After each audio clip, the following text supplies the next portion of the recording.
ఇక మోంతా తుఫాను ముంచుకొస్తోంది. మోంతా తుఫాన్ ఎఫెక్ట్ ఏపీలో అల్లకల్లోలం సృష్టిస్తోంది.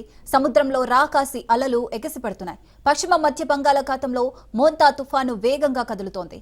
ఇది అంతకంతకు బలపడుతోంది.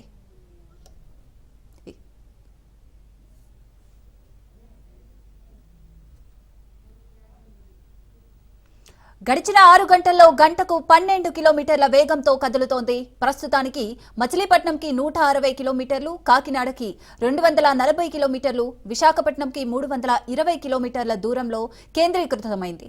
ఈ రోజు రాత్రికి కాకినాడ, మచిలీపట్నం మధ్య తీవ్ర తుఫానుగా తీరం దాటే అవకాశం ఉంది. తీరం దాటే సమయంలో గంటకు 90 నుంచి 110 కిలోమీటర్ల వేగంతో బలమైన ఈదురుగాలులు వీస్తున్నాయి.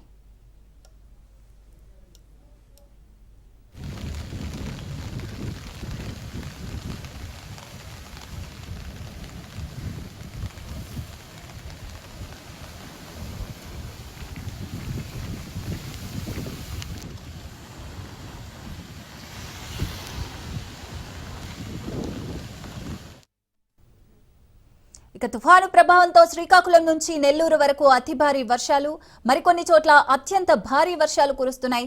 ప్రజలు అవసరమైతే తప్ప బయటకు రావద్దని అధికారులు సూచిస్తున్నారు.